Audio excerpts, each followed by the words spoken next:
शक है, शक है।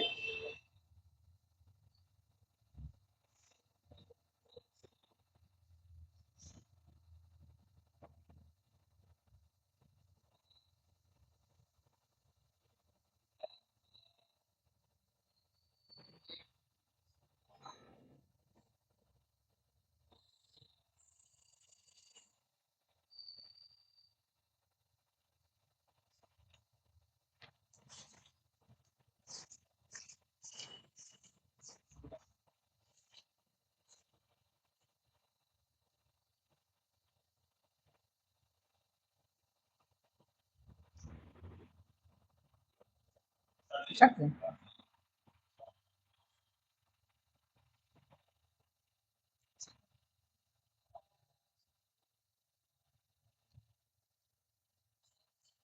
हेलो भैया, आवाज आ रही सबको? बढ़िया सा। उम्मीद करते हैं सारी बातें आप सबको बढ़िया समझ में आएंगी और आवाज आप सबको अच्छे से आती होगी, है ना? तो आइए हम स्टार्ट करते हैं और क्लास समझते हैं। आप लोग अच्छे से समझने की कोशिश करिएगा। क्लास है करंट अफेयर्स की, जैसे कि सूचना आप सबको पहले से ही मिल गई होगी, है ना? आइए समझते हैं। कुछ कुछ जानकारियां हैं। वीडियो अधिक से अधिक आप अपने मित्रों और जो भी हैं सबके पास शेयर करिए, ठीक है? आइए उसे समझने का प्रयास करते हैं।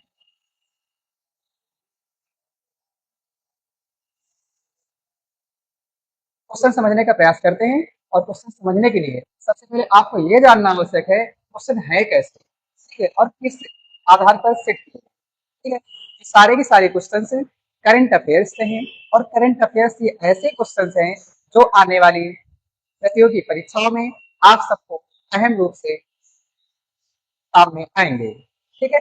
इसके अंतर्गत आपके लिए ध्यान में ये रखना होगा जो स्टैटिक जीके इससे बनता है, आपको उसे भी अच्छे से ध्यान देना होगा, ठीक है?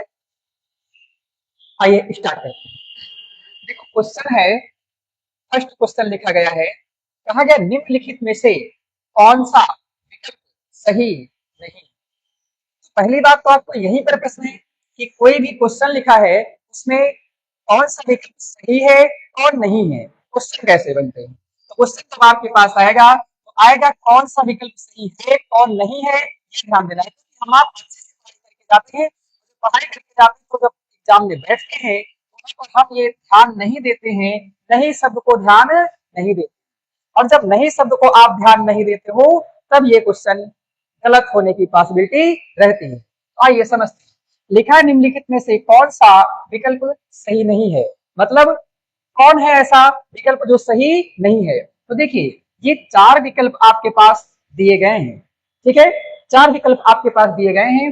लिखा है 2024 में नोबेल शांति पुरस्कार निहोन, लिखा है हिंडाक्यू को दिया गया है। क्या ये प्राइस इनको दिया गया है? तो आपको बताते हैं नोबेल क्या है। तो सबसे पहली बात तो ये ध्यान दीजिए कि सन 1866 में नोबेल प्राइज की व्यवस्था कर जिसके नाम पर की गई है उनका जन्म हुआ था। उनका नाम ध्यान देना है,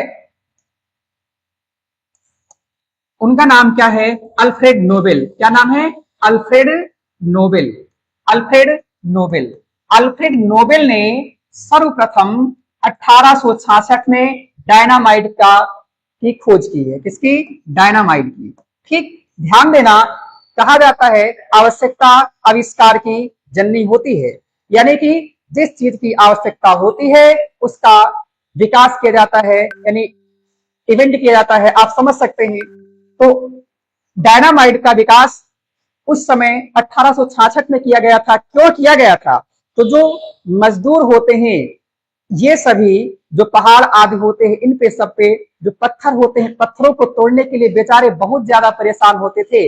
इसके लिए अल्फ्रेड नोबेल ने डायनामाइट का विकास किया कि एक जगह पर छोटे से माइंस बना करके रख दिया जाए और उसे ब्लास्ट किया जाए तो छोटे छोटे टुकड़ों में पत्थर हो जाएंगे। इसके लिए इन्होंने डायनामाइट का आविष्कार किया था। लेकिन क्या पता जो अच्छाई के लिए किया जा रहा है वही बुराई में बदल जाएगा। ठीक है, तो इन्होंने क्या किया, अल्फ्रेड नोबेल ने जब डायनामाइट का विकास किया तो इनका उद्देश्य सकारात्मक था, लेकिन दुनिया ने इसको नकारात्मक पक्ष में ज्यादा प्रयोग करना शुरुआत किया। इस प्रकार से जब डायनामाइट बना डाला तो नोबेल ने इसके पश्चाताप के लिए कहा कि हमारे पास जितनी संपत्ति है उस संपत्ति से आने वाले समय में हर व्यक्ति को दुनिया में शांति और कुछ क्षेत्र हैं, अर्थात दुनिया में अच्छा काम करने वालों को हमारे नाम पर प्राइज दिया जाएगा। तभी से ध्यान देना होगा सन 1901 से, यानी 1901 से नोबेल प्राइज की शुरुआत होती है। यह ध्यान दिए रहना कि नोबेल प्राइज की शुरुआत होती कब से है। नोबेल प्राइज की शुरुआत भाई 1901 से होती है, और 1901 से होती है। ये सवाल पूछा जाता है दिया कहां से जाता है, तो नोबेल प्राइज आपको ध्यान देना है कहां से दिया जाता है। उसके पहले जान लीजिए ये कितने क्षेत्रों में दिया जाता है। तो ध्यान रखिएगा जो नोबेल प्राइज है, नोबेल प्राइज आप सबका वर्तमान में 6 क्षेत्रों में दिया जाता है। कितने क्षेत्रों में दिया जाता है, तो 6 क्षेत्रों में दिया जाता है।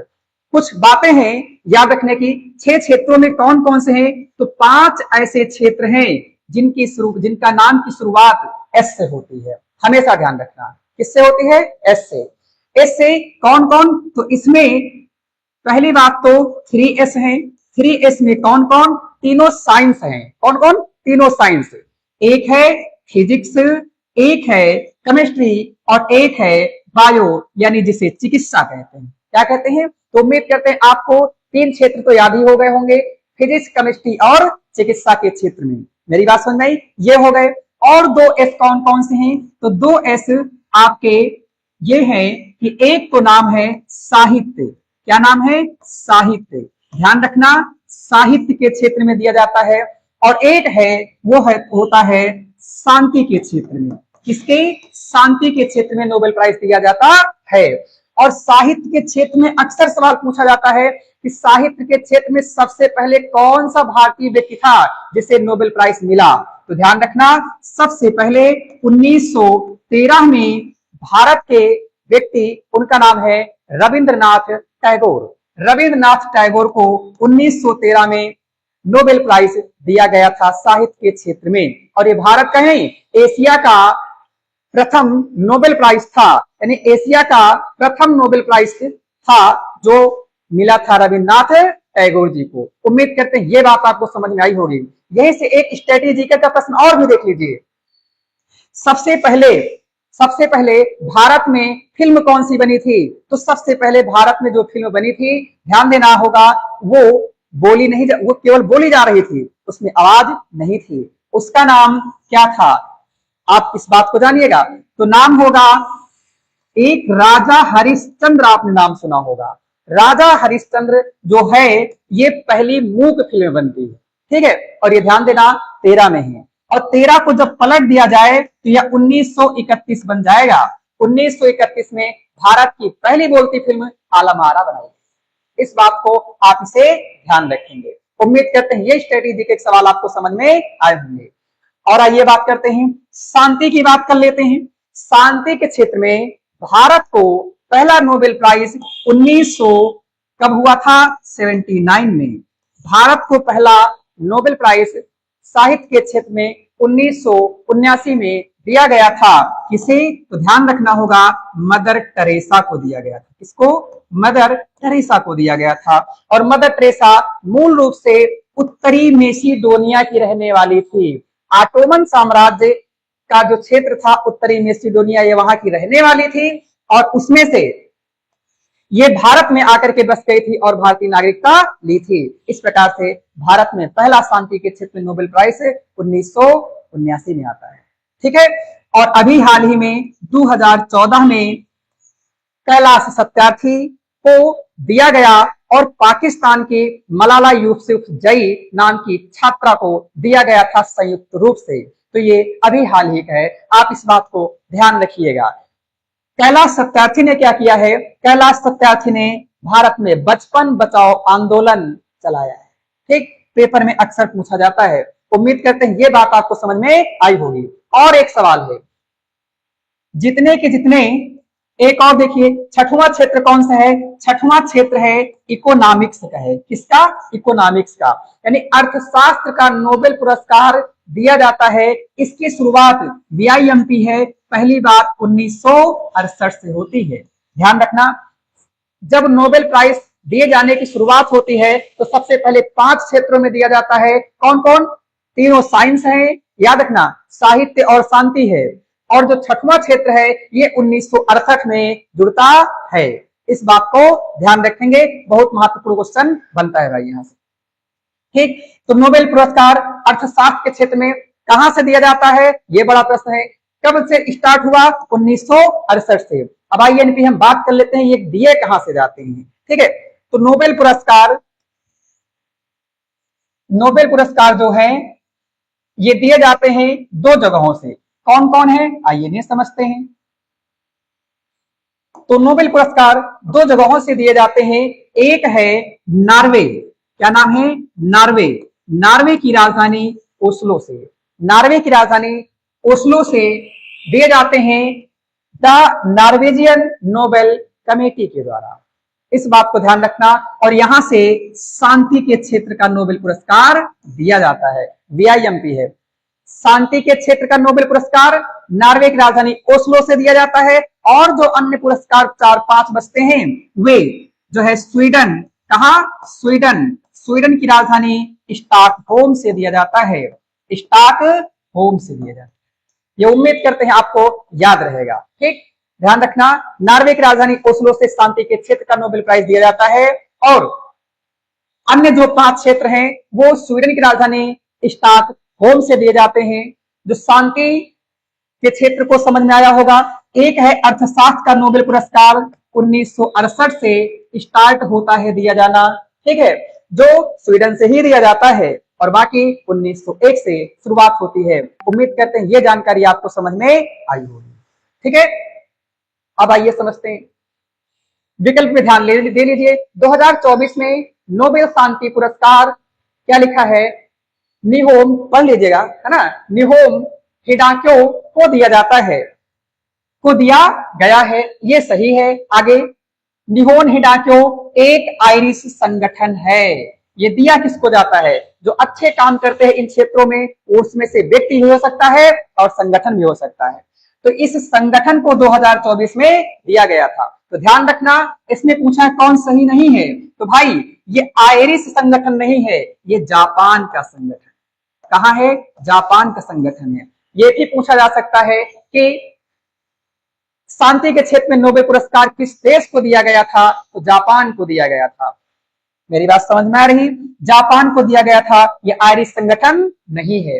अगला देखिए, इसकी घोषणा नॉर्वे स्थित द नॉर्वेजियन नोबेल कमेटी के द्वारा 11 अक्टूबर 2024 को की गई थी। और नेक्स्ट है, अर्थशास्त्र में नोबेल पुरस्कार की शुरुआत 1968 से होती है।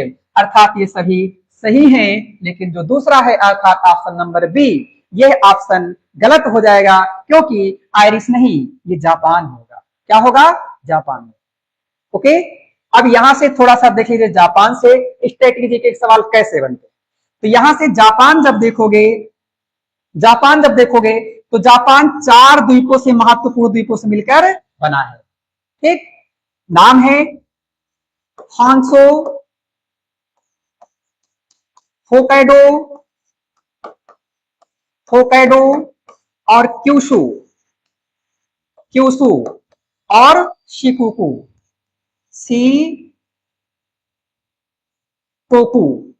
ये 4 ऐसे आइलैंड हैं, ये 4 ऐसे आइलैंड हैं जो प्रशांत महासागर में पड़ते हैं, जापान के हैं। इनमें से आपसे पूछा जाता है, बहुत अच्छे क्वेश्चन बनते हैं, यहां पर ध्यान दीजिएगा, बहुत अच्छे क्वेश्चन बनते हैं। सीधे सवाल आता है कि बताइए जो जापान है ये इसके मुख्यतः कितने आइलैंड हैं? तो मुख्य रूप से 4 अहम आइलैंड है जो सर्वाधिक रूप से जनसंख्या जहां निवास करती है। सबसे उत्तरी पूछा जाए तो सबसे उत्तरी हो जाएगा हांगसू। क्या होगा? हांगसू। दूसरा होकाइडो, तीसरा क्यूशू और चौथा शिकोकू। ये आइलैंड है। क्रमशः पूछ लेता, जब आप पीसीएस जैसी परीक्षाओं में बैठोगे, यानी सिविल आदि में बैठोगे, साई वगैरह में जब बैठोगे तो वहां इनका क्रम पूछ लिया जाता है कि उत्तर से दक्षिण इनका क्रम क्या है। तो हांगसो, होकाइडो, क्यूशु और शिकोकू।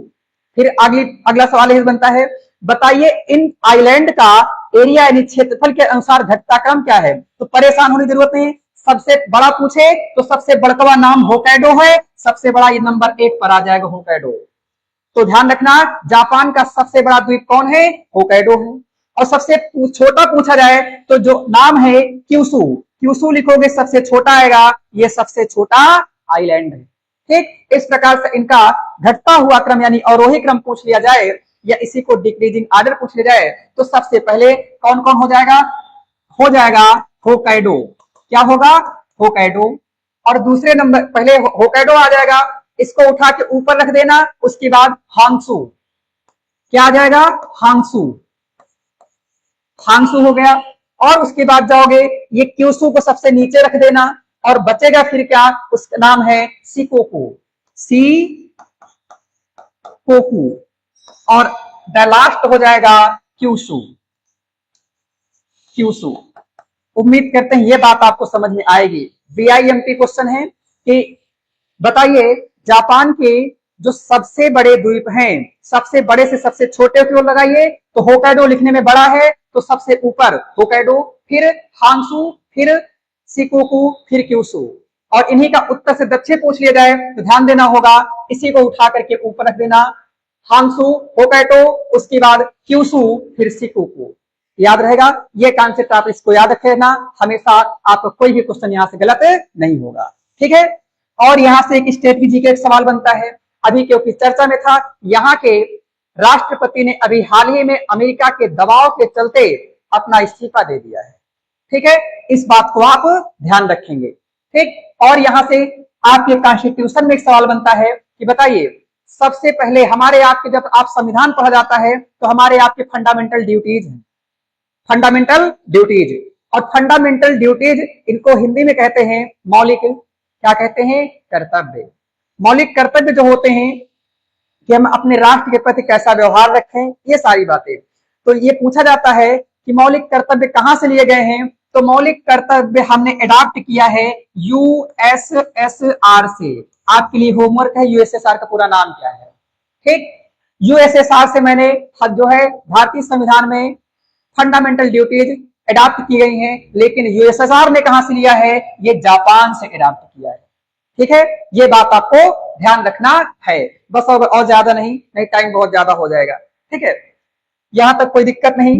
अगला क्वेश्चन है, ये आयरिश से देख लीजिए, आयरिश इसी का नाम होता है आयरलैंड। आयरलैंड की राजधानी डबलिन है। क्या है, आयरलैंड की राजधानी डबलिन है। ठीक है, आयरलैंड की राजधानी डबलिन है।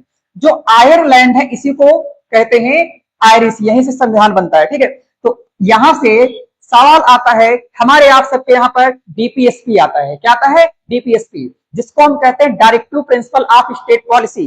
हम आप सबने सुना होगा, ये कहां से अडॉप्ट किए हैं, तो हम आपको ध्यान देना होगा, ये हमने अडॉप्ट किया है आयरलैंड के संविधान से, और आयरलैंड ने स्पेन के संविधान से अडॉप्ट किया है। ठीक है, और स्पेन के संविधान से अडॉप्ट किया है। स्ट्रेटेजिक एक सवाल है, स्पेन की राजधानी मैड्रिड होती है। ठीक, और इस बात को आप ध्यान देना। बुल फाइटिंग पूछा जाए किस देश में मनाया जाता है, तो बुल फाइटिंग आप ध्यान देना, ये आपका स्पेन में होता है। ठीक है, आयरलैंड से इस बात को ध्यान रखना होगा। तो directive principle of state policy short form में कहते हैं डीपीएसपी। क्या कहते हैं, डीपीएसपी। इसको कहते हैं राज्य के नीति निर्देशक तत्व। और जो राज्य के नीति निर्देशक तत्व हैं, इनका भारतीय संविधान में कहां से कहां तक वर्णन है, तो ध्यान देना होगा, ये भारतीय संविधान में 36 से लेकर 51 तक इनका वर्णन है। और जो फंडामेंटल यानी मौलिक कर्तव्य है वो अनुच्छेद 51A में। ओके, ये बात उम्मीद करते समझ में आई होगी। यह एक क्वेश्चन कंप्लीट हुआ। ठीक है, नोबेल प्राइज से इस बात को आप इतना ध्यान रखेंगे। ठीक है, नोबेल प्राइज एक क्वेश्चन आ जाता है कि बताओ ये दिया कब जाता है, तो प्रतिवर्ष ये 10 दिसंबर को दिया जाता है। कब दिया जाता है, 10 दिसंबर को दिया जाता है, जिसके लिए डोनाल्ड ट्रंप भी परेशान है। इसको शांति के क्षेत्र का नोबेल पुरस्कार मिल जाए। ठीक है, बाकी और फिर कभी। ओके, आइए सेकंड क्वेश्चन देखते हैं। सेकंड क्वेश्चन समझने की कोशिश करते हैं। ऐसे आप पढ़िएगा, आपका कोई भी क्वेश्चन नहीं फंसेगा, ठीक है। अर्थात क्वेश्चन ये फंसेंगे लेकिन आप क्वेश्चनों में नहीं फंसोगे, ठीक।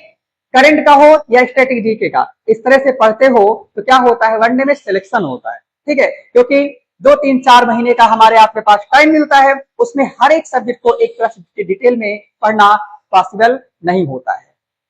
इस बात को समझ में आना चाहिए, ठीक है। अगला क्वेश्चन देखिए, सेकंड में लिखा है हाल ही में कुल कितनी भाषाओं को शास्त्रीय भाषा का दर्जा दिया गया है। बड़ा इंपॉर्टेंट प्रश्न है, आप इस बात को ध्यान दीजिएगा, पेपर में यहां से सवाल मिलने की पूरी पॉसिबिलिटी, ठीक है। रेलवे जैसे परीक्षाओं में पूछे जाते हैं, मजा आता है वहां पर, ठीक है।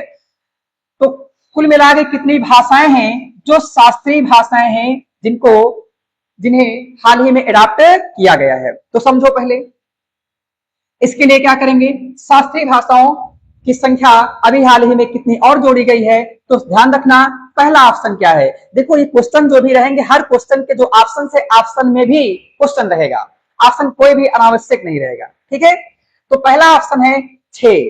तो ध्यान देना, शुरुआत में भारत में ध्यान देना, शुरुआत में शास्त्रीय भाषाओं की संख्या 6 होती है। कितनी होती है, शुरुआत में यानी प्रारंभ में शास्त्रीय भाषाओं की संख्या 6 होती है। इसको जानने के लिए हमें आपको थोड़ा सा इंडिया के मैप पे नजर रखना होगा, क्योंकि आप जानते हो दिमाग में जो होता है, जो चित्रात्मक होता है, उससे ज्यादा अच्छा अडॉप्ट किया जाता है, ठीक है। देखिए, ये आप देखेंगे गुजरात, ठीक है। और गुजरात जब देखोगे तो इस प्रकार से, हम मैप नहीं बनाएंगे, बस थोड़ा सा देख लीजिएगा। ये आप जब कंप्लीट करते हो भारत का मैप, तो ये चिल्का झील होते हुए इस तरह से निकल जाता है, आप देखोगे। तो शास्त्रीय भाषाओं को हम आपको जानना है। तो शास्त्रीय भाषाएं समझिए कौन कौन सी हैं। तो पहले कौन कौन सी थी, आपको ये जान लेना बहुत जरूरी है। तो सबसे पहले पूछा जाता है, बताओ पहली शास्त्रीय भाषा कौन थी। तो पहली शास्त्रीय भाषा वो आपकी बनती है तमिलनाडु में बोली जाने वाली, उसका नाम है तमिल। क्या नाम है, तमिल। इंपॉर्टेंट, सबसे ज्यादा इंपॉर्टेंट, पहली शास्त्रीय भाषा कौन, तमिल, ठीक है। उसके बाद ये देखोगे, ये है केरल। जो केरल है इसे कहते हैं, यहां पर जो भाषा बोली जाती है इसे कहते हैं मलयालम। मलयालम, क्या कहते हैं, मलयालम। और ये है आपका तमिलनाडु। आगे जब बढ़ते हो तो ये आपका इस तरह से आता है, इसका नाम होता है आंध्र प्रदेश। और आंध्र प्रदेश से ऊपर जुड़ा हुआ है, नाम है तेलंगाना। तो ये है आपका आंध्र प्रदेश। आंध्र प्रदेश में जो भाषा बोली जाती है और तेलंगाना में जो भाषा बोली जाती है, ये दोनों कहलाती है तेलुगु। क्या कहलाती है, तेलुगु, ठीक है। क्या कहलाती है, तेलुगु। तो आंध्र प्रदेश और तेलंगाना में जो भाषा बोली जाती है उसे कहते हैं तेलुगु, ठीक है। और जो तेलुगु, ध्यान देना, जो आपका तेलंगाना है, तेलंगाना आंध्र प्रदेश का ही हिस्सा हुआ करता था, जो जो है 2 जून 2014 को बनता है, ठीक है। और भाषा कौन सी है, तो एक ये है कर्नाटक। जो कर्नाटक क्षेत्र है, कर्नाटक में बोली जाती है कन्नड़। क्या बोली जाती है, कन्नड़। ध्यान देना, बोली जाती है कन्नड़। तो अभी तक कितनी भाषाएं हो गई, तेलुगु, तमिल, मलयालम, कन्नड़। देखो कितना आसान है याद करना, ठीक है। कन्नड़ हो गई। और आगे आप बढ़ोगे तो आपका आ जाता है ओडिशा, अर्थात ये इसे कहते हैं ओडिसी। क्या कहते हैं, ओडिसी। और ध्यान देना, हमारे आपके भारत के उत्तर भारत में एक राज्य है जिसका नाम है उत्तराखंड, ठीक है।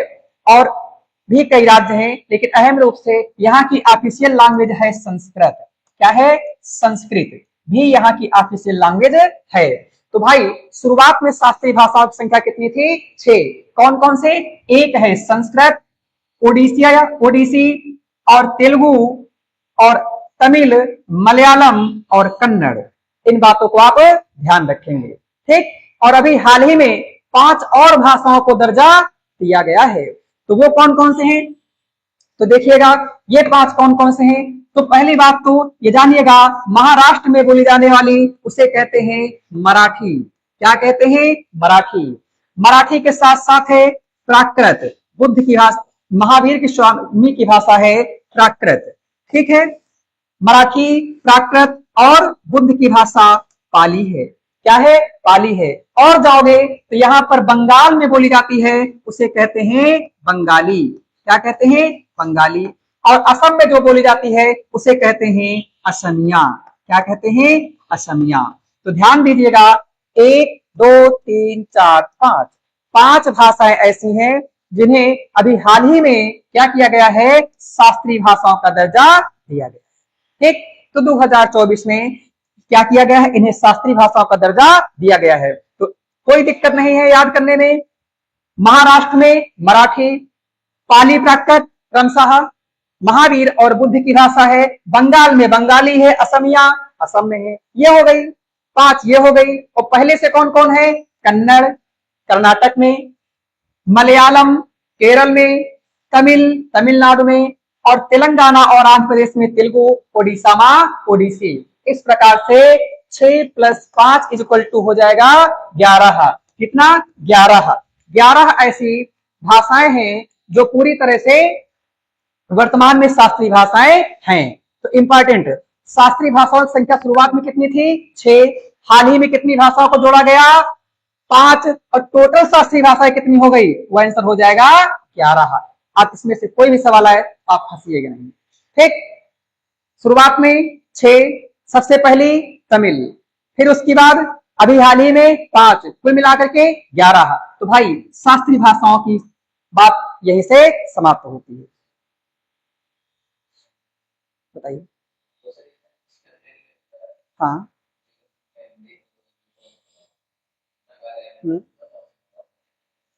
हाँ ठीक है।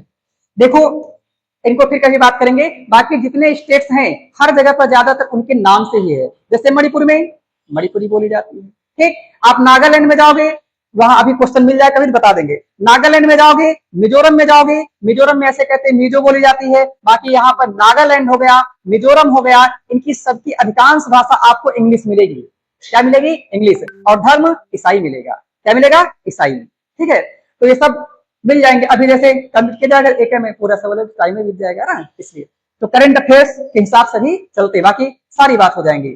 चिकन नेक की भी बात हो जाएगी। चिकन नेक देखोगे तो जब इस तरह से जब देखोगे तो इसके मात्र 22 किलोमीटर इसकी चौड़ाई है चिकन नेक की। ठीक है, ओके, इसको फिर अभी किसी दिन देख लिया जाएगा। ओके, तो ये भाई कंप्लीट रही। थोड़ी सी बात यहां जान लीजिएगा, जो ये गुजरात है, गुजरात का यह क्षेत्र, इसे काठियावाड़ तट कहते हैं। इंपॉर्टेंट है, क्या कहते हैं? काठियावाड़ तट कहते हैं। और ये महाराष्ट्र से लेकर के गोवा तक का जो क्षेत्र है इसे कोंकण तट कहते हैं। क्या कहते हैं? कोंकण तट कहते हैं। ठीक, और जो कर्नाटक है इसी को कन्नड़ तट कहते हैं। क्या कहते हैं? कन्नड़ तट कहते हैं। ठीक है, और ये जो मलयालम है यानी केरल है, इसे हम क्या कहते हैं? इसे मालाबार तट कहते हैं। मालाबार तट कहते हैं। ठीक है, और तमिलनाडु को कोरोमंडल तट कहते हैं। ओके, और ये आगे उत्तरी सरकार। आप जब ऐसे बात करोगे तो ये इस तरफ पूरब है, इसको पूर्वी घाट कहते हैं। ठीक है, इसको क्या कहते हैं? पूर्वी घाट कहते हैं। इसको देख लीजिए, 1 मिनट में पेपर में सवाल आता है अक्सर।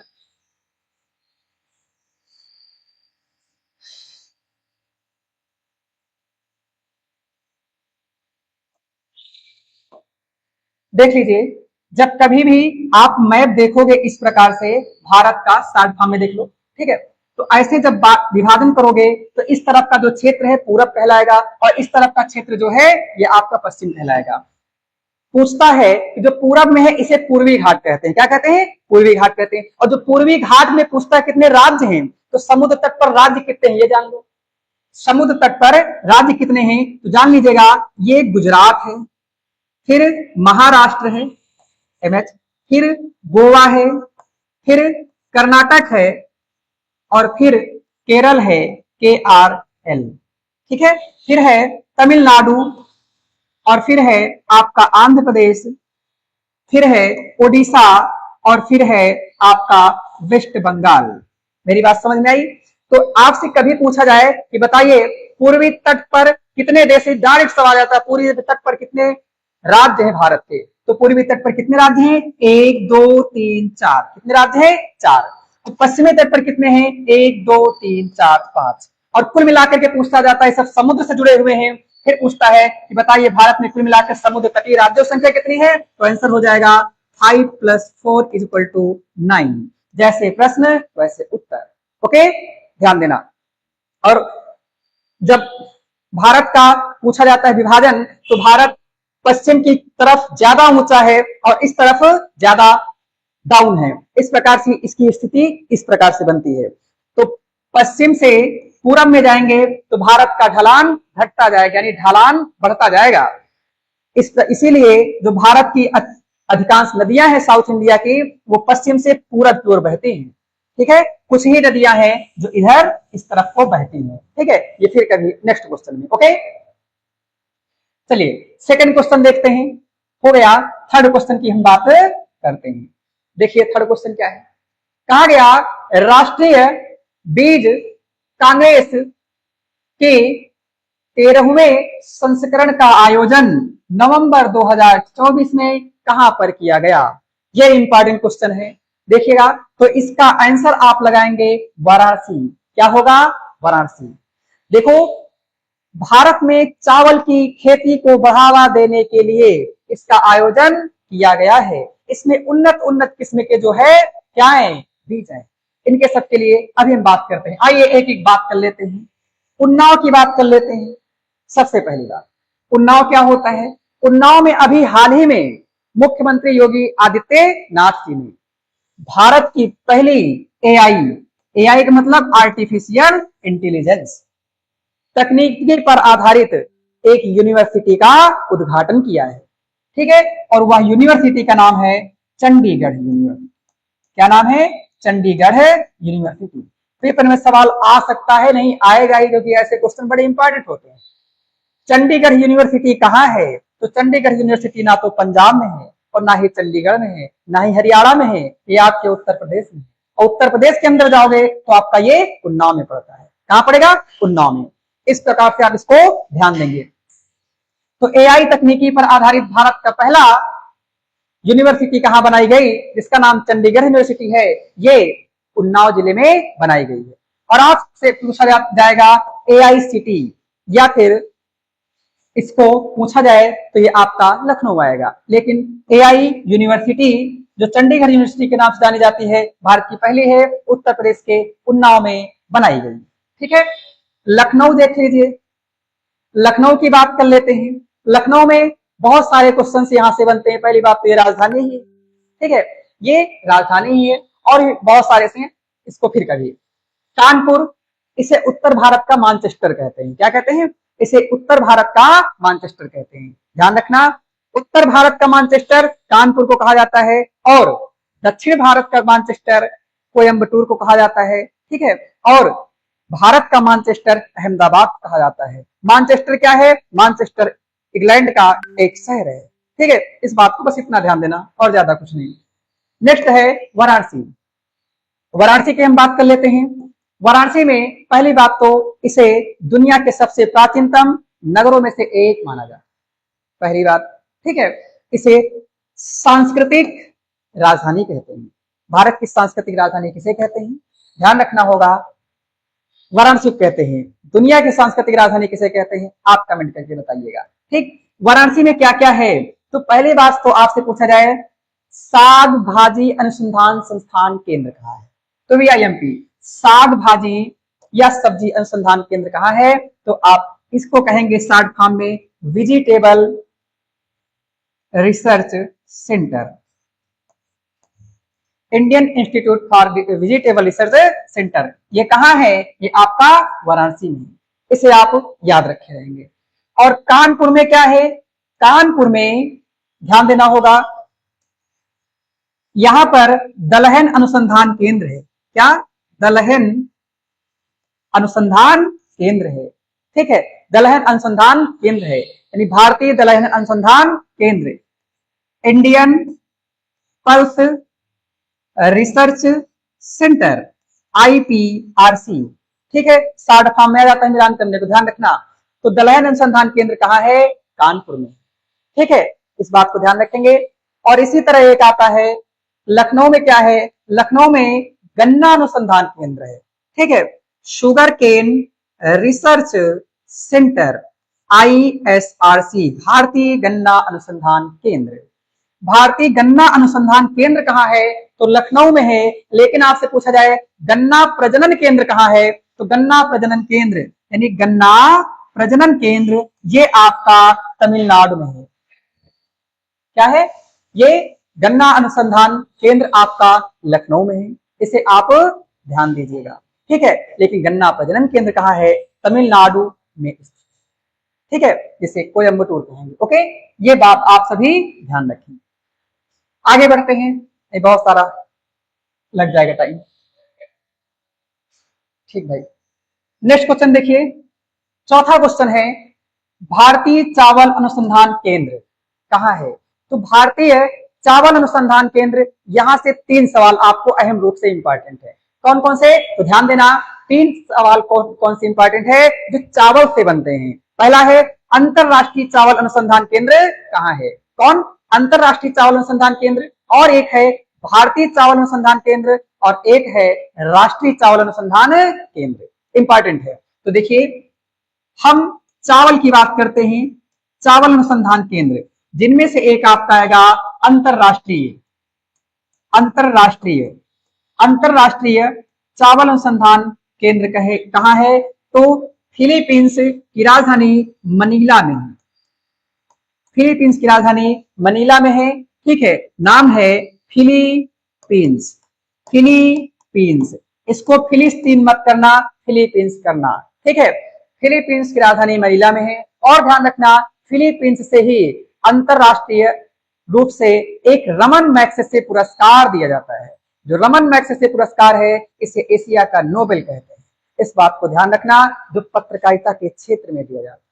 ठीक है, अभी हाल ही में रमन मैग्सेसे पुरस्कार किसे दिया गया, आप ढूंढ करके बताइए। ओके, और चावल की बात करते हैं। आज से पूछा जाएगा राष्ट्रीय चावल अनुसंधान केंद्र कहाँ है? तो राष्ट्रीय चावल अनुसंधान केंद्र, ये ध्यान रखना होगा आपका। जैसे लिखा है भारतीय, वैसे आपका राष्ट्रीय देखना है।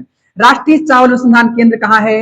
ये एक नाम है कटक, ये है उड़ीसा में। कहा? उड़ीसा में। उड़ीसा में है कटक नामक प्लेस। और ध्यान रखना, एक कटक नाम का प्लेस ऐसे भी छोटे बच्चे पूछ लेते हैं, बताइए भारत का ऐसा कौन सा शहर देखा, चाहे उल्टा को चाहे सीधा वही आता है। तो भैया का आप समझ जाइएगा, कटक है। ठीक है, तो कटक कहाँ है? ये उड़ीसा में है। और कटक ये महानदी के तट पर है। कहा? महानदी के तट पर स्थित है। और यहीं पर ध्यान रखना, कटक में ही 23 जनवरी 1897 को जन्म हुआ था नेताजी का। अर्थात किसका? भारत के नेताजी के नाम से प्रसिद्ध सुभाष चंद्र बोस हैं। कौन? सुभाष चंद्र बोस हैं। सुभाष चंद्र बोस को नेता की उपाधि हिटलर ने दी थी। क्यों दी थी? फिर कभी। ठीक है, इस बात को ध्यान रखेंगे। 1897, और इन्हीं के नाम पर 23 जनवरी को प्रतिवर्ष पराक्रम दिवस मनाया जाता है। ठीक है, ध्यान देना। महानदी पे एक क्वेश्चन और बनता है, जो महानदी से क्वेश्चन बनता है। कहता है कि बताइए हीराकुंड बांध कहाँ है? तो भारत का सबसे लंबा बांध हीराकुंड बांध। कितना है? भारत का सबसे लंबा बांध आपका हो जाएगा हीराकुंड बांध। भारत का सबसे लंबा बांध हीराकुंड बांध महानदी के तट पर स्थित है, अर्थात महानदी पर स्थित है। ठीक है, ध्यान रखना। आपसे सवाल है, भारत का सबसे ऊंचा गुरुत्तीय बांध कौन है? और भारत का सबसे ऊंचा बांध कौन है? भाखड़ा नागल बांध कहाँ है? ओके, इस बात को ध्यान रखिए। यहां से क्वेश्चन पूछ लेता है, बहुत फंसाता है, चिल्का झील कहाँ है? तो भाई महानदी के दक्षिण में चिल्का झील है, और चिल्का झील आपकी उड़ीसा में स्थित है। ठीक है, जो भारत में सबसे बड़ी खारे पानी की झील है। ध्यान रखना, चिल्का भारत में सबसे बड़ी खारे पानी की झील है। लेकिन पूछा जाए भारत में सबसे खारे पानी की झील, दोनों में अंतर है। सबसे बड़ी खारे पानी की झील और सबसे खारे पानी की झील, दोनों में बड़ा अंतर है। सबसे बड़े खारे पानी की झील चिल्का है, लेकिन सबसे खारे पानी की झील सामर झील राजस्थान है। ठीक है, ध्यान रखना। नेक्स्ट है भारतीय चावल अनुसंधान केंद्र कहाँ है? जो आपका क्वेश्चन है ये आपका हैदराबाद। कहाँ है? हैदराबाद। उम्मीद करते हैं ये बात समझ में आएगी। हैदराबाद में भारतीय चावल अनुसंधान केंद्र है, राष्ट्रीय चावल अनुसंधान केंद्र कटक में है। ठीक है, और बेंगलुरु इसको बगीचों का शहर कहते हैं, द सिटी ऑफ गार्डन, और इसी को सिलिकॉन वैली कहते हैं, सिलिकॉन वैली कहते हैं। इसी को हम क्या कहते हैं? सिलिकॉन वैली के नाम से जानते हैं। और कोलकाता की बात कर लेते हैं। कोलकाता में क्या है तो ध्यान देना, जो कोलकाता है VIMP है। आपसे क्वेश्चन पूछा जाता है कि बताइए कुछ बातें अहम रूप से। कोलकाता की स्थापना किसने की है? कोलकाता की स्थापना अंग्रेज है जाप चारनाक ने की है। कोलकाता की स्थापना ठीक सूतानाती, गोविंदपुर और कालीकाता इनसे मिलकर के बना है। ठीक है, अब यहां पर कुछ देख लीजिए बोर्ड हैं जो पेपर में पूछे जाते हैं। आपसे पूछा जाए कि बताइए, ध्यान देना, आपसे पूछा जाए कि बताइए काफी बोर्ड कहाँ है? क्या नाम है? काफी बोर्ड कहाँ है? और एक पूछा जाता है चाय बोर्ड कहाँ है? ठीक, चाय बोर्ड कहाँ है? आपसे पूछा जाता है तंबाकू बोर्ड कहाँ है? तंबाकू। ठीक, यानी हर जगह पर तंबाकू को किस प्रकार से आगे विकसित किया जाए, यानी कैसे कैसे इसके आगे हम इसकी उन्नति करें। तो तंबाकू ध्यान रखना गुंटूर है। कहाँ? गुंटूर। तो आप ध्यान रखना आंध्र प्रदेश के गुंटूर में तंबाकू के लिए बोर्ड बनाया गया है। और चाय के लिए ये कोलकाता है। ठीक है, कोलकाता में चाय बोर्ड है। और काफी बोर्ड कहाँ है? काफी बोर्ड आपका कर्नाटक में। का से काफी, का से कर्नाटक, ध्यान रखते रहना, बेंगलुरु में। ओके, और ये बात पूरी तरह से ध्यान रखना। एक सवाल पूछा जाता है, बताइए चाय और काफी में क्या पाया जाता है जिसके कारण आप सभी लोग पीते भी होंगे, है ना? चाय हम आप पीते हैं तो मजा आता है, तो मजा आता है उसमें कुछ पाया जाता होगा। तो कासे काफी, कासे कैफीन, ध्यान रखना, काफी कैफीन। तो बताओ काफी में क्या पाया जाएगा? कैफीन पाया जाएगा। और चाय में क्या पाया जाएगा? कैफीन पदार्थ, नशीला पदार्थ पाया जाता है। तंबाकू में क्या पाया जाता है? तंबाकू में निकोटीन पाया जाता है। क्या? निकोटीन पाया जाता है। तंबाकू में निकोटीन पाया जाता है। ठीक है, काफी में पूछा जाएगा कि काफी का दुनिया में सबसे ज्यादा उत्पादन कौन करता है? तो दुनिया में सबसे ज्यादा उत्पादन काफी का करने वाला देश है ब्राजील। क्या नाम है? ब्राजील। और ब्राजील के बाद है कौन? उसका नाम है वियतनाम। वियतनाम की राजधानी नोम पेन है। क्या नाम है? नोम पेन है। ठीक, इन्हें याद रखना। ब्राजील ही है दुनिया में सबसे बड़े जंगल पाए जाते हैं जिन्हें अमेजन फॉरेस्ट कहते हैं। और जो अमेजन फॉरेस्ट है इसी को द लंग्स ऑफ अर्थ कहते हैं, यानी पृथ्वी का फेफड़ा के नाम से जानते हैं। ओके, बाकी और ज्यादा कुछ नहीं, इतना आप जानते रहिएगा। काफी का सबसे ज्यादा उत्पादन ब्राजील करता है। चाय का सबसे ज्यादा उत्पादन और तंबाकू का सबसे ज्यादा उत्पादन चीन करता है। कौन करता है? चीन। ठीक है, और दूसरे नंबर पर अपना भारत आता है। ओके, इस बात को ध्यान रखिएगा। उम्मीद करते हैं सारी बातें आपको समझ में आई होंगी। क्या लिखा है? भारतीय चावल अनुसंधान केंद्र कहाँ है? तो भारतीय चावल अनुसंधान केंद्र आपका हैदराबाद में है। ओके, आगे देखते हैं। नेक्स्ट क्वेश्चन लिखा है ग्रामीण भारत महोत्सव। ठीक है, ग्रामीण भारत महोत्सव 2025 का आयोजन कहाँ किया गया? तो पहली बात है ग्रामीण भारत महोत्सव 2025 का आयोजन कहाँ किया जाता है? तो ये किया जाता है, ध्यान रखना, नई दिल्ली में किया जाता है। कहां पर? ग्रामीण भारत महोत्सव का आयोजन कहाँ किया जाता है? नई दिल्ली में किया जाता है। ठीक है, लखनऊ आप जान ही चुके हैं। और उसके बाद है ग्रेटर नोएडा। ग्रेटर नोएडा आपसे सवाल ये है कहां पर? ठीक है, तो ये है कहां पर? ये नोएडा में है। तो दो तो लिखा ही है। ठीक, नोएडा, इसको कहते हैं नोएडा। ठीक, ये ध्यान देना, नोएडा इसे कहते हैं न्यू इसे कहते हैं ओखला,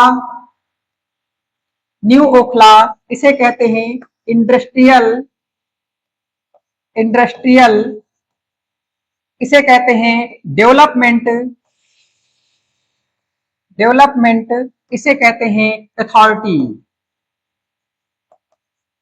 तो नोएडा का पूरा नाम क्या होता है? एसएससी जैसी परीक्षा में पूछे जाते हैं सवाल, ध्यान रखना। एसएससी है, रेलवे बढ़िया सवाल पूछता है।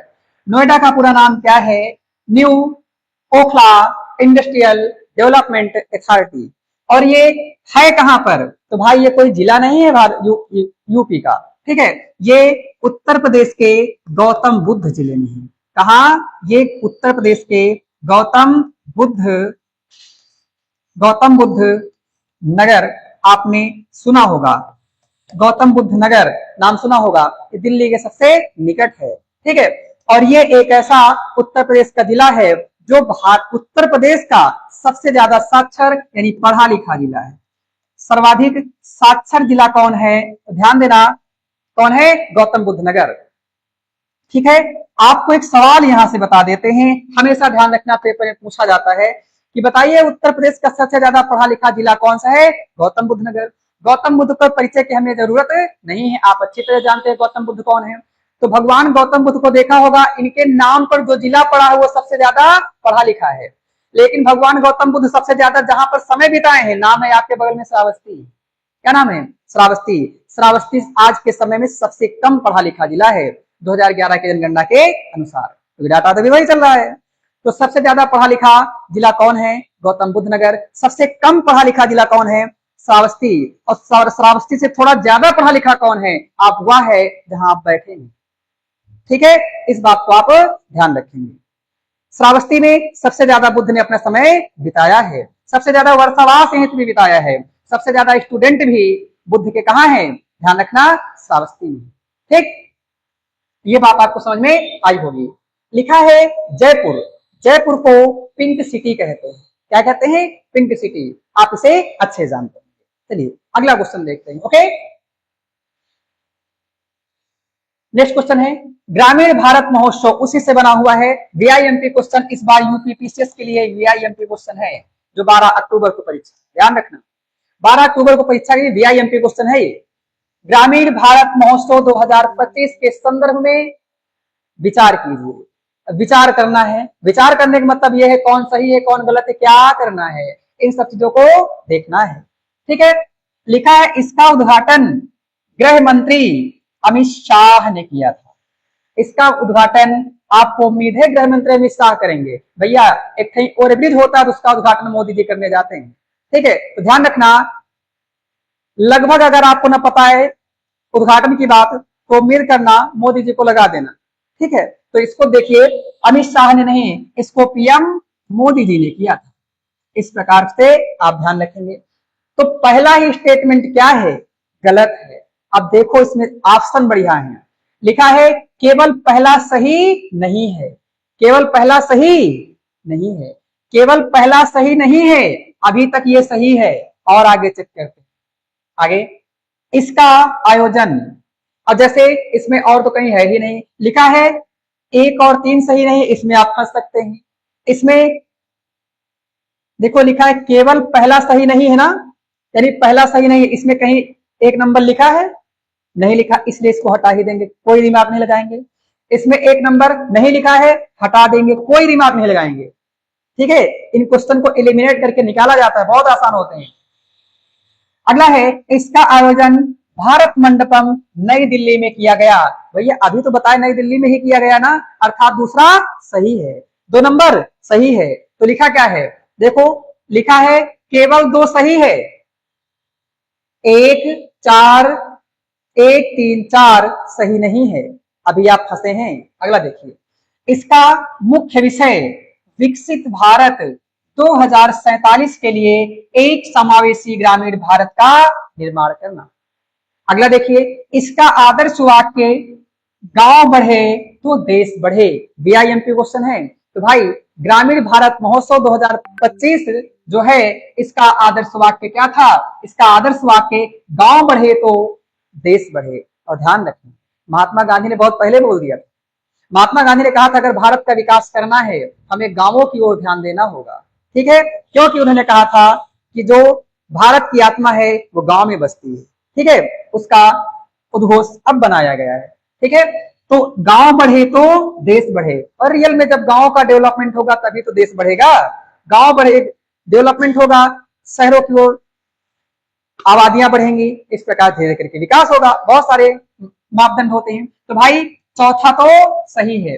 देखिए लिखा है चौथा सही नहीं है, अर्थात ये भी फ्लॉप हो गया। मात्र एक ऐसा विकल्प है जो सही है, क्योंकि कहा गया है कि इसका उद्घाटन गृह मंत्री अमित शाह ने नहीं, प्रधानमंत्री मोदी जी ने किया था।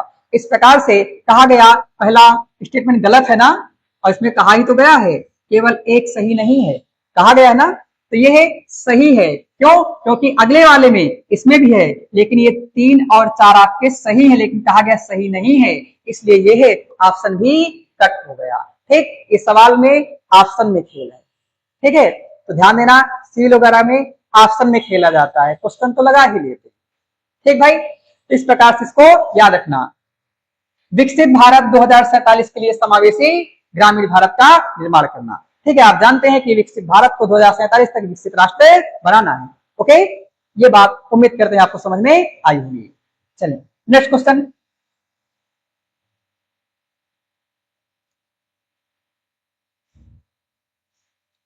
अगला क्वेश्चन है 7 नंबर। हाल ही में उत्तर प्रदेश के मुख्यमंत्री श्री योगी आदित्यनाथ ने भारत की पहली एआई यूनिवर्सिटी का उद्घाटन कहां पर किया? अभी बताया। ठीक है, तो कहां पर किया गया? तो ध्यान देना, लखनऊ में नहीं है, चंडीगढ़ नाम उसका है, चंडीगढ़ में लेकिन नहीं है। ठीक, नाम कहां क्या है? चंडीगढ़ है, अभी बताया था, लेकिन वो चंडीगढ़ में नहीं है। रायबरेली है नहीं, उन्नाव बसता है। क्या है? उन्नाव। आंसर इसका क्या होगा? उन्नाव। रायबरेली में भारत का मॉडर्न रेल कोच कारखाना है, इस बात को आप ध्यान रखें, रायबरेली के लालगंज में। ओके, इस बात को जरूर ध्यान रखना। उम्मीद करते हैं ये बात आपको पूरी पहले ही समझ में आ गई होगी। ठीक है, नेक्स्ट क्वेश्चन देखिए, लिखा है प्रथम एआई आधारित चंडीगढ़ यूनिवर्सिटी कहां है? ये इतना इंपॉर्टेंट है कि इसमें से कई क्वेश्चन पूछे जा सकते हैं, ध्यान देना, बना बना करके नए नए क्वेश्चन। ठीक है, तो ध्यान दीजिएगा, प्रथम एआई आधारित चंडीगढ़ यूनिवर्सिटी कहां है? तो प्रथम एआई आधारित चंडीगढ़ यूनिवर्सिटी उत्तर प्रदेश के उन्नाव में है। कहां है? उत्तर प्रदेश के उन्नाव में है। ठीक है, इस बात को आप जरूर ध्यान रखें। ओके, नेक्स्ट क्वेश्चन लिखा है किस कालावधि में जन्मे?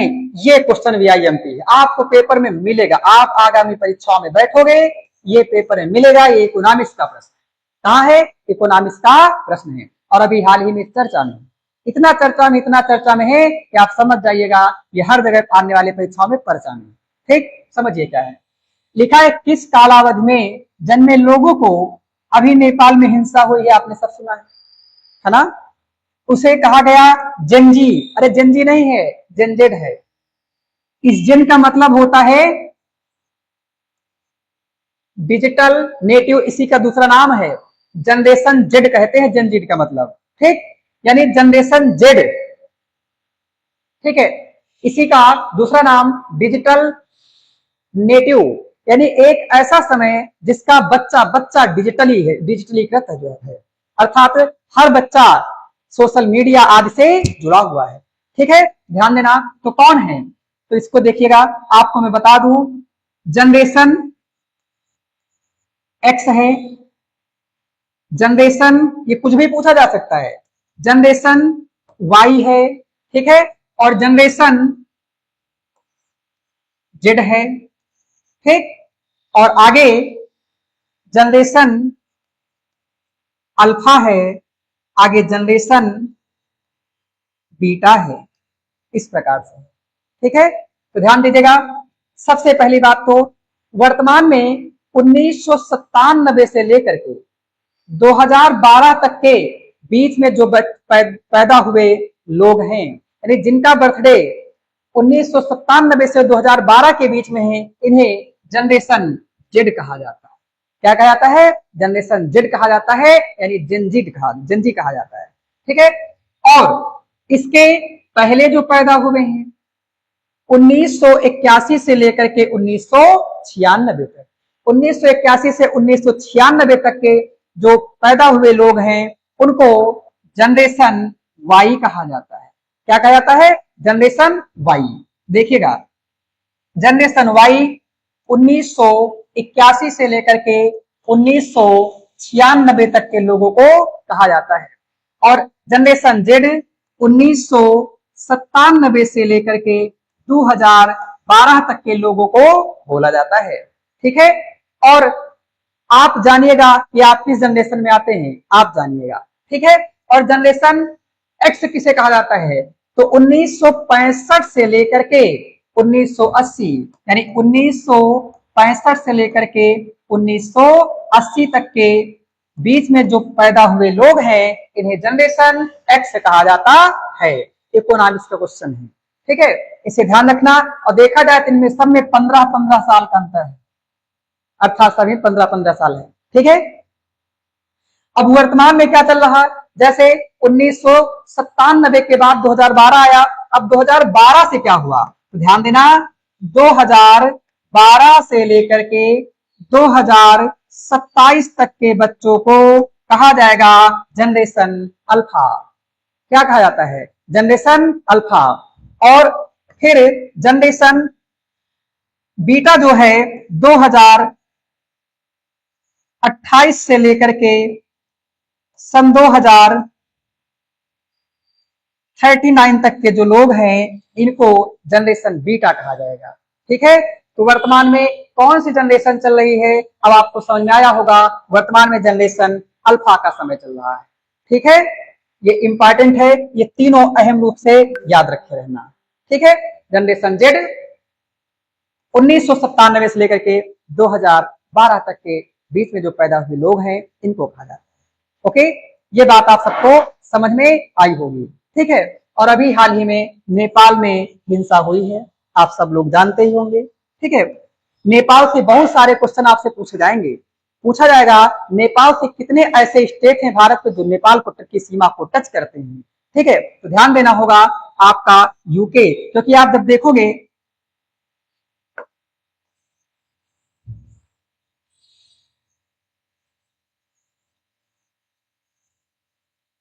ध्यान दीजिए इसको थोड़ा सा, जब भारत का मैप आप सेट करते हो, भारत का मैप बनाएंगे नहीं, बस थोड़ा सा देख लीजिएगा इस प्रकार से। ये गुजरात है, ठीक है, और ये आपका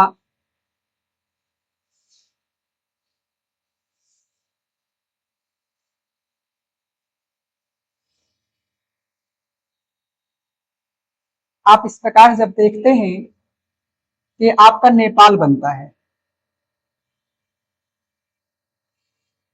ये अब छोड़ो है ना, इसको जब सेट किया जाता है तो इस प्रकार से इसमें मैप में देखा जाए तो आपका मैप में आता है ये नेपाल, ये क्षेत्र जो नेपाल है इसको कौन कौन से उत्तर प्रदेश भारत के राज्य टच करते हैं? तो भाई ये आपका यूके अर्थात उत्तराखंड आता है, यहां से लेकर के यहां तक आपका यूपी आता है, और ये आपका बिहार है। क्या है? बिहार है। ये आपका आता है यहां से ऐसे वेस्ट बंगाल है, WB, और ये आपका आता है सिक्किम है। क्या है? इस बात को ध्यान रखेंगे, ये आपका बनता है सिक्किम, एसके। ये ऐसे स्टेट्स हैं, यानी 5 ऐसे स्टेट हैं जो नेपाल की सीमा को साझा करते हैं, जिनमें से आप यूपी की परीक्षा में बैठेंगे तो यूपी में पूछ लेता है कौन कौन से जिले टच करते हैं, तो उत्तर प्रदेश के ध्यान रखना, इसे याद रखना, पीली, खीर, बहरा, वस्ती, बलराम, सिद्ध, महाराज। इस बात को ध्यान रखेंगे। पीली का मतलब पीलीभीत, पीली का मतलब पीली भीत है, पीलीभीत, पीलीभीत, पीली का मतलब पीलीभीत, और पीलीभीत से एक फुलहर झील है, कौन? फुलहर झील। फुलहर झील से गोमती नदी मिलती है, निकलती है, गोमती। तो बताओ गोमती नदी कहाँ से निकलती है? पीलीभीत की फुलहर झील से निकलती है। और गोमती नदी, ध्यान रखना, आप 3G याद रखे रहेंगे, 3G। एक जी का मतलब गोमती, और एक जी का मतलब गाजीपुर, और एक जी का मतलब गंगा, यानी गोमती, गोमती गाजीपुर में गंगा से मिल जाती है, गोमती गाजीपुर में गंगा से मिल जाती है। 3G आप याद रखेंगे। और ये जो गोमती है पीलीभीत के फुलहर झील से निकलती है। अगला, खीर का मतलब लखीमपुर खीरी होता है, खीर का मतलब लखीमपुर खीरी होता है। भारत का उत्तर प्रदेश का एकमात्र national park Dudhwa national park है। दुधवा नेशनल पार्क के मध्य से कौन सी नदी गुजरती है, इसका कमेंट करके आप बताइएगा। अगला, बहरा का मतलब बहराइच है, बहरा का मतलब बहराइच है, और बहराइच का प्राचीन नाम इसे ब्रह्म हिच कहते हैं। क्या नाम है? बहराइच का पुराना नाम ब्रह्म हिच है। ध्यान देना। वस्ती, वस्ती का मतलब नाम है श्रावस्ती। क्या नाम है? श्रावस्ती। ठीक है। और बलराम का मतलब बलरामपुर है, बलरामपुर है। और सिद्ध का मतलब सिद्धार्थ नगर है, सिद्ध का मतलब सिद्धार्थ नगर है। और महाराज का मतलब महाराज, महाराजगंज है, महाराजगंज है। ठीक है, महाराजगंज है। जो महाराजगंज है यहीं पर गिद्ध प्रजनन केंद्र बनाया गया है। ठीक। और उत्तर प्रदेश के जालौन जिले में, ठीक है, काऊ सफारी बनाई गई है। लायन सफारी कहाँ है आप बताइएगा। मयूर संरक्षण केंद्र कहाँ बनाया है, तो आप समझ जाइएगा भगवान श्री कृष्ण की नगरी मथुरा है। ठीक है। उम्मीद करते हैं ये सारी बातें आप सबको समझ में आई होंगी। ठीक है। और अगली क्लास अगले दिन अर्थात कल इसी समय, ऐसा अभी बचा है क्या? हम सोचे 10 क्वेश्चन हो गए। चलिए देखिए, क्वेश्चन और बचा हुआ था। ठीक है, एक क्वेश्चन और बचा हुआ था, हम सोचे हो गए 10 क्वेश्चन। देखिए, नाम है Guinness book of world record, Guinness book of world record के अनुसार हाल ही में किसे 8वां अजूबा घोषित किया गया है? यह क्वेश्चन VIMP है। हाल ही में किसे 8वां अजूबा घोषित किया गया है, इसको आपको याद रख करके अर्थात पढ़ करके आप सबको जाना होगा। ध्यान देना। तो देखो, एक नाम है अंकोर वाटिका, ठीक, VIMP है अंकोर वाटिका। आपसे पहला सवाल तो ये है, अंकोर वाटिका मंदिर कहाँ है? तो अंकोर वाटिका मंदिर ये आपका कंबोडिया में है। कहाँ है? कंबोडिया। कहाँ है? कंबोडिया में। अंकोर वाटिका मंदिर कहाँ है? कंबोडिया में। ध्यान देना। और जो कंबोडिया में है, इसका निर्माण किसने कराया था? इसका निर्माण 1113 ईस्वी में एक नाम है खमेर वंश के। कौन? खमेर। खमेर वंश के एक राजा थे जिनका नाम था राजा सूर्यवर्मन। क्या नाम है? राजा सूर्यवर्मन। क्या नाम है? राजा सूर्यवर्मन। ध्यान देना। अंकोर वाटिका मंदिर आपका कंबोडिया में है। ठीक है। और कंबोडिया में नाम है खमेर वंश के, खमेर वंश के शासक सूर्यवर्मन सेकंड ने इसका निर्माण 12वीं सदी या 1113 ईस्वी में कराया था। मेरी बात समझ में आई? 1113 ईस्वी में कराया था। कंबोडिया की जो मुद्रा है उसे कंबोडियाई रियल कहते हैं। इसकी राजधानी नोमपेन है। क्या नाम है? नोमपेन। उम्मीद करते हैं ये सारी बात आप सबको समझ में आई होगी। ठीक है। और नेक्स्ट क्लास कल इसी समय इसी चैनल पर। ओके, धन्यवाद।